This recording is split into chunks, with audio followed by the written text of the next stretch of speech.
पुरुषोत्तम मास अध्याय 11। नारद जी बोले, सब मुनियों को भी जो दुष्कर कर्म है ऐसा बड़ा भारी तप जो इस कुमारी ने किया है वे महामुनो हमसे सुनाइए। श्री नारायण बोले, अंतर ऋषि कन्या ने भगवान शिव शांत पंचमुख सनातन भगवान शिव सनातन महादेव को चिंतन करके परम द्वारम तप आरंभ किया। सर्पों का आभूषण पहने देवी नंदी भृंगी आदि गणों से सेवित 24 तत्वों को तीनों गुणों से युक्त अष्ट महासिद्धियों तथा प्रकृति और पुरुष से युक्त धर चक्र से सुशोभित मस्तक वाले जटाजूट से विराजित भगवान के पृथ्वी उस बालन ने परम तप आरंभ किया। ग्रीष्म ऋतु के सूर्य होने पर पंचाग्नि के बीच में उठकर हेमंत और शशि ऋतुओं में ठंडे जल में बैठकर खुले हुए मुख वाली जल में खिले हुए कमल की तरह शोभित होने लगी। सिर के नीचे फैली हुई काली और नीली अलकों से टेढ़ी हुई वह जल में ऐसी मालूम होने लगी जैसे कीचड़ की लता सवारक के मुंह से गिरी हो। शीत के कारण नासिका से निकली हुई सुशोभित धूमराशि इस तरह दिखाई देने लगी जैसे कमल से मकरंद पार करके भरम परंती जा रही हो। वृषकाल में आसान से युक्त चौतारे पर बिना छाया के सोती थी और वह सुंदर अग्नि वाली प्रात से हम धूप पान करके रहती थी। उस कन्या के इस प्रकार के कठिन तप को सुन इंद्र बहुत चिंतित हो गए। सब देवताओं ने धृतराष्ट्र और ऋषियों से सर्पहीनिया उस ऋषि कन्या के तप में लगे रहने पर, हे नवदन, हे ऋषि भूषण, 9000 व्यतीत हो गए। उस बालक के तप से भगवान शंकर ने प्रसन्न होकर उसे अपना इंद्रियातीत निज स्वरूप दिखलाया। भगवान शंकर को देखकर देह में जैसे प्राण आ गए वैसे सहसा खड़ी हो गई और तप से दुर्बल होने पर भी वह बाला उस समय हष्टपुष्ट हो गई।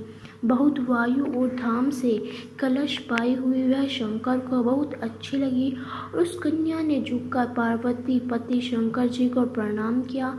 उन विषय वंदी भगवान का मानसिक उपचारों से पूजन करके और भक्ति पूर्वक चित्त से जगत के नाथ की स्तुति करने लगी।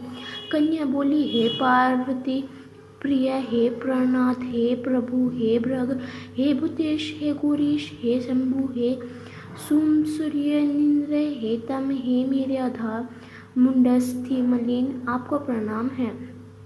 अनेक तपों से व्याप्त है, अंगों में पीड़ा जिसके ऐसा था परम घोर संस्कार रूपी समुद्र में डूबा हुआ दुष्ट सर्पों तथा काल के तीक्ष्ण दांतों से डसा हुआ मनुष्य भी यदि आपकी शरण में आ जाए तो मुक्त हो जाता है।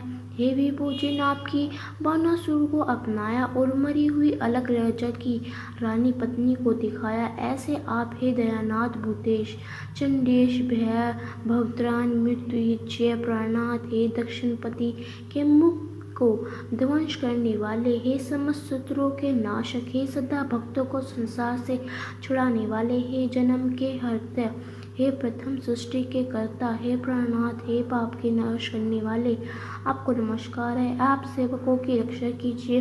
हे न पड़ी भाग्यवती मेघावी की तपस्विनी कन्या इस प्रकार मन से अपनी वाणी से शंकर की स्तुति करके चुप हो गई। श्री कृष्ण बोले, कन्या द्वार की हुई स्तुति सुनकर उसके किए हुए उगपत्र से प्रसन्न मुख कमल सदृश कन्या से बोले, हे तपस्विनी, तेरा कल्याण हो। तेरे मन से जो अभीष्ट हो वह मैं तुझे मांग, वह भागवते मैं प्रसन्न हूँ, तू खेद मत कर। ऐसा भगवान शंकर का वचन सुन वह कुमारी अत्यंत आनंद को प्राप्त हुई और हे राजन प्रसन्न हो सदिशिव से बोली। कन्या बोली, हे दीननाथ, हे दया सिद्धि, यदि आप मेरे ऊपर प्रसन्न हैं तो हे प्रभु मेरी कामना पूर्ण करने में देर न करें। हे महादेव, मुझको पति दीजिए, पति दीजिए, पति दीजिए, मैं पति चाहती हूँ, पति दीजिए। मैंने हृदय में और कुछ नहीं सोचा। वह ऋषि कन्या इस प्रकार महादेव से कहकर चुप हो गई। तब यह सुनकर महादेव जी उससे बोले। शिव बोले, हे मुनिकांत, तू जैसा अपने मुख से कहा वैसा ही होगा, क्योंकि तूने 5 बार पति मांगा है। अतः हे सुंदरी, तेरे 5 पति होंगे, और वे 5 जो फिर समर्थ, धर्मवत, सज्जन, सत्य, पराक्रमी, यज्ञ करने वाले, अपने गुणों में प्रसिद्ध, सत्य प्रसिद्ध, जितेंद्र, तेरा मुख देखने वाले सभी ऋषियों और गुणवान होंगे। श्री कृष्ण बोले, ना तो अधिक प्रिय, ना तो अधिक अप्रिय। ऐसे महादेव के वचन को सुनकर बोलने में चातुर कन्या झुककर बोली। बाला बोली, हे गिरजाकांत, सदाशिव शंकर में एक स्त्री एक पति ही होता है, अतः 5 पति का वर देकर लोक में मेरी हंसी न कराइए। एक स्त्री 5 पति वाली न देखी गई और न सुनी गई। हाँ, एक पुरुष की 5 स्त्री तो हो सकती है। हे शंभु, हे कृष्णनिधि, आप सेवकों में 5 पतियों वाले कैसे हो सकते हैं? आपको मेरे लिए ऐसा करना उचित नहीं है। आपकी सेविका होने के कारण जो लज्जा मुझे हो रही है, वह आप अपने को ही समझिए। कन्या का यह वचन सुनकर शंकर जी पूर्ण उससे बोले। शंकर जी बोले, हे भीमरू, इस जन्म में तुझे पति सुख नहीं मिलेगा। दूसरे जन्म में जब तू तपोबल से बिना योनि के उत्पन्न होगी, तब पति का सुख को भोग कर अंतर प्रमद को प्राप्त होगी, क्योंकि मेरी प्रिय मूर्ति दुर्वासा का तुमने पहले अपमान किया है। हे शंभु, वह दुर्वासा यदि क्रोध करे तो 3 लोक में भूमने को जला सकते हैं। सो तूने अभिमानवश भ्रताज का प्रदान किया है। जिस अधिकार मास को भगवान कृष्ण ने अपना ऐश्वर्य दे दिया, उस भगवान के प्रिय पुरुषोत्तम मास का व्रत तूने नहीं किया। मैं ब्रह्मा आदि से लेकर सब देवता, नारद आदि से लेकर सब तपस्वी जिसकी आज्ञा सदा मानते चले आए हैं, हे बलि, उसकी आज्ञा का कौन उल्लंघन करता है? लोग पूजित पुरुषोत्तम मास की दुर्वासा की आज्ञा से तूने पूजन नहीं की है। हे मुंडे धर्माजी, इसलिए तेरे 5 पति होंगे।